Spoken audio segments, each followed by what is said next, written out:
This is a call for an uprising. Welcome to today's show. I've been covering the DMLAs and some of the other youth organizations that are affiliated with Freemasonry, really affiliated with the occult because that's what Freemasonry is. And I've been doing it because ever since that event that occurred in Florida, I knew that a lot of people out there would be confused about how kids can be on board with this stuff. Even those who had heard of Freemasons and the controlling that, the power that they have, even though they're more bottom of the pyramid, depending on, where they grow inside of Masonry, what right they go down, and then where they go from there. But I wanted to explain it because I wanted people to know that it's very easy for teens to be in on it because they've been recruiting them. Now, Walt Disney is in the DMLA Hall of Fame. Yes, they have a Hall of Fame, believe it or not. A Hall of Shame, of course, is what it's more like. But Walt Disney, and this isn't breaking news, a lot of people have done videos on this. This information's been out for a while, but I want to connect the dots for you with Disney, with Walt Disney, and with what DMLA really is. I want to break it down as simply put as I can for those of you who aren't aware. Now, DMLA, okay, and I'm laughing because it's so in our faces and obvious that I don't understand how people don't see it, but it's named after Jacques de Molay, okay? He was the Grand Master of the Knights Templar, okay? He was also somebody who was burned alive. The de Molays, this Masonic group, was named after this guy who was burned alive. Now, of course, they like to say, oh, they were wrong. He was wrongfully accused and all this stuff. They twist some, history itself is fake and full of lies anyway. Well, they love to twist these stories. It's laughable, right? He was burned at the stake for no reason because crazy Christians or crazy people were saying that they were worshiping the Baphomet. And indeed, the Knights Templar were worshiping the Baphomet. Indeed, the Masons do. These people are all Satanists. It's a common theme. They also were practicing homosexuality and other things that are pretty alarming. And of course, they were practicing witchcraft. So I'm sure the people that burned him at the stake just decided to make it up and they just wanted to burn him alive for no reason whatsoever. But this is the way the world used to be. See, this is what happened to occultists. Okay, people didn't allow it to go on. And if it did, this was the consequence. This is what people did. Now, you can't even call them out on it or they'll take your speech away. You can't even show people, but they can show themselves. And that's exactly what they're doing. So now that you understand where the name comes from, right? DMLA. The fact that they're honoring someone who was burned alive, who worshiped the Baphomet, who was involved in homosexual orgies and all sorts of perversion and magic, shows you exactly what the organization is about, right? Then you get the connection with our pal Walt Disney, who just happens to be the most influential person on children that's probably ever lived, being that every kid watches Disney, every kid's parents watched Disney, and every parents these days who are in the Matrix are raising their kids on Disney, which means they're raising them on magic, sorcery, and witchcraft. And this all comes from the teachings of Freemasonry, from the Kabbalah, from Jewish mysticism, from black magic, from the occult. Okay, there's all different forms of magic and sorcery that they practice. The bottom line is it's just a pile of filth, and all these people are a bunch of scumbags. That's the bottom line. Disney himself was the 107th member of the original mother chapter of DMLA in Kansas City. His fellow members fondly recalled him as a hardworking man and someone who was creative. Disney was proud of his participation in DMLA. In fact, he sported a DMLA ring until the 1940s. Disney's pride in DMLA remained with him his entire life. He attributed his life and business success as a direct involvement with the organization.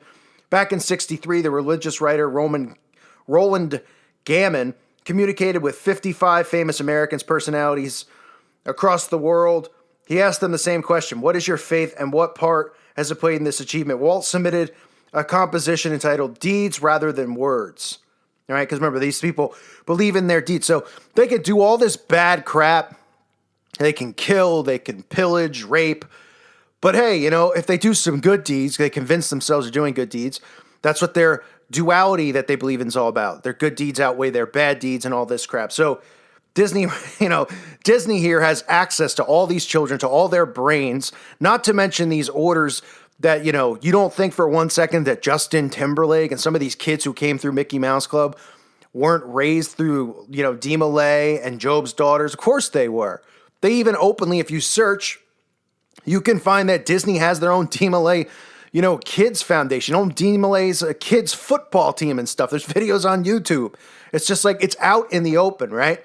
So Disney, of course, somebody who has all this influence over kids, Demolay himself, Demolay Hall of Famer, right? And then put one and one together with how, I feel like an idiot saying Demolay Hall of Famer. I mean, give me a break, really? People getting Hall of Fames. Demolay. We got wrestling Hall of Fames for people that fake fight. I mean, what's next? Really? Jeez. They can have a Plumbers Hall of Fame, which I actually would respect more than any of this stuff because plumbers actually do work. But anyway, I'm going off topic. But look here. Look here at some of these other famous Demolays, right? And you'll find something funny. Of course, you'll see guys like Bill Clinton on there. And you'll see a lot of politicians and a lot of astronauts, right? Lots of them. Look at all these astronauts and politicians and actors. Must be a coincidence, right? A lot of these people come through here and become famous, become presidents. I mean, give me a break. And I'll show you a video clip at the end. You'll just roll your eyes at who's, how they speak of Demolay and who is there to present an award for the Demolay. But one other thing I wanted to show you is I was looking up stuff on Demolay ever since this event because I really was trying to dig and find information on these kids, possible different names, aliases. It's really almost impossible for me, at least. I don't have the capability or the database, and I don't know where I would find it, but to get into a database to find out members of certain lodges. I looked up all the lodges down in Florida. I looked up all the Demolays, at least, within a certain mile radius of there, trying to see if these kids had their names in there, their fathers, or, any of the people involved in the sheriff's department. I couldn't find much because they're not going to just announce it. I mean, they're going to be smart enough, I think, at this point, even though they're pretty stupid, to take, if there's a picture of Hogg, doing a Demolay Lord of the Rings nerd ritual, I don't think that, it's going to be up on YouTube or up on, Pinterest or something like that with what they know that we know, right? So they probably take the proper precautions. But anyway, so in researching this, I found this is just disturbing. The Albert Pike Demolay Crystal Ball of 2009. Some kid posted this, and I won't call him a name because I'll get the strike, but somebody posted this, and you can see it's almost like a prom. And all these teens who look like the same age as some teens that we just recently saw involved and are seeing become pro activists and heroes in this country. About the same age, right? They're up there not only parading around in this, as part of this secret society, but they're okay with the fact that it's named after Albert Pike. This is the same guy who all Masons worship, all Masons follow the, morals and dogma and all the crap that this guy's written. But this is the same guy who openly admits to worshiping Lucifer. I mean, you can read the quotes for yourself. I put them on the screen. So they're at imagine they were like, and listen, I'm trying to use an example. We all know history is tainted or something like that. But just imagine you were 12, you weren't awake, and whatever your take is on the guy, that's not the point of what I'm saying. But just imagine you were like 15, you're going to the prom, and they're like, it's the Adolf Hitler prom 2011. Hey, right? Or like the Mussolini. I mean, just think about how ridiculous to have a prom named after a guy who openly talks about worshiping Lucifer, who openly talks about how the next world war needs to occur, how they need to cause friction between these people, openly talks about destroying Christianity. And these people just have a prom in his name, and they put it up on YouTube. I mean, it's all there for people to see, all right? So these kids, they're recruited, whether it's their parents, whether it's a friend of a friend. This is how it happens. This is how they network. This is how you get kids on board. It's not hard to think. People go, well, I mean, how could everybody be in on? How can this person? Just remember the video I did yesterday about the destruction of a certain building down there in Florida. Okay, the building was torn down. It was a building for freshmen, right? All these kids happen to be seniors. I guess they were all real close friends with freshmen, which doesn't sound weird. I'm not saying that it's out of the realm of possibility that somebody's sister or brother could have been one of them or something like that. Didn't hear any stories like that. But it was in that building where new kids could have just come in and left and nobody would have known, right? Things that make you go, But anyway, I just wanted to give you some of those things to keep in mind, that there's children out there who are learning about Pike through Dee Millay, through Job's Daughters. You'll see them troll in the comment section. They're pathetic trolls. They think that by coming here and psychologically trying to say stuff to me like, you're a horrible person, I'm going to flag your channel. Like, I give a crap, because I could psychologically destroy these people if they really wanted to. I could care less. I love conflict. I don't care. You can come here and say something about my mother. I don't care. Doesn't matter. I'll troll you right back, and I'll troll you 10 times harder. So the CIA or whoever could send in thousands of trolls. I'm not going to go, oh man, I should shut my channel down. Or, oh man, my feelings are hurt. I love it. Because I know if I ever, I know verbally I could say something back and destroy their minds. So please, no thanks. But if you'd like, I'm okay with it too. So Walt Disney, a Hall of Famer in the Dee Millay, I wanted to point that out just so you guys know how kids are influenced, where it comes from, the connections, all these people of power. What a coincidence, the list of astronauts and everyone else. And take a look at this clip on your way out. And tell me if that face looks familiar. A proud 33rd degree Freemason and former president of the United States, showing his connection and his fondness of Dee Millay. Give me a break. Nancy Blodgett from Mound City, Missouri. The telephone number is Judson 67000, or it's box 191, Radio City Station. Well, we've been talking about the Order of Dee Millay tonight. For those of you who haven't heard the story, I'm sure almost everyone in the whole world has heard about Dee Millay.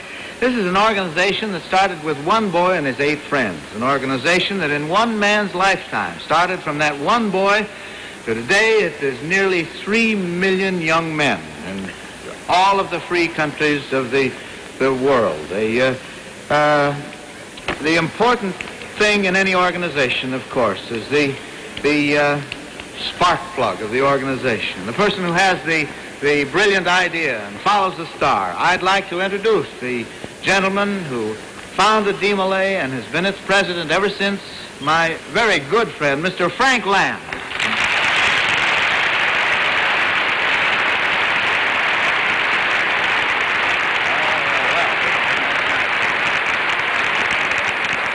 Ted, it's a great privilege to have you back here in Kansas City again and doing this wonderful work for Dee Millay that you've done once before. We owe you a tremendous debt of gratitude. And in fact, the entire Dee Millay movement throughout the world tonight is more or less looking in on this telecast that we're now witnessing. Ted, Kansas City has produced some great leaders. We have a lovely city, as you've indicated. But I would like to present to you and to your television audience and those in this huge auditorium Missouri's most distinguished citizen, the Honorary Grand Master of Dee Millay, and a member of its executive committee, who has come here for the purpose of making a presentation to you on behalf of the Dee Millay boys of the entire world. I take great pleasure in presenting to you the former president, President Truman.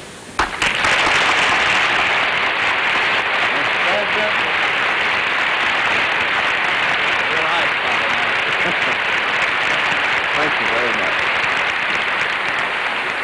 Ted, it's a very great pleasure to me on behalf of Dee Millay to present you with this plaque, which reads like this: Ted Mack, whose interest in American youth is traditional, who is a symbol of the helping hand to young and old, whose kindness and friendly advice is an inspiration to all whose visit to the American home is a longed-for delight, who has helped thousands to attain their cherished dreams.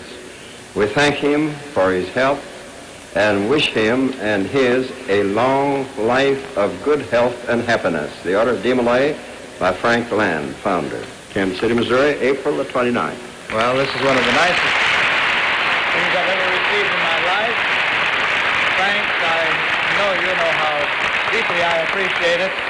And Mr. President, may I say that this is one of the high spots in my whole life. To have you present this to me, I thank you very, very much. You've made me a happy man tonight. Not the first time I've seen you. No, I think it I isn't, had a sir. session with you when I was President of the United States. You did, sir, but we couldn't get you to play the piano because you were not an amateur at that time. Keep up the good work. I never was an amateur, I hope, in anything but politics. Thank you so much, both of you.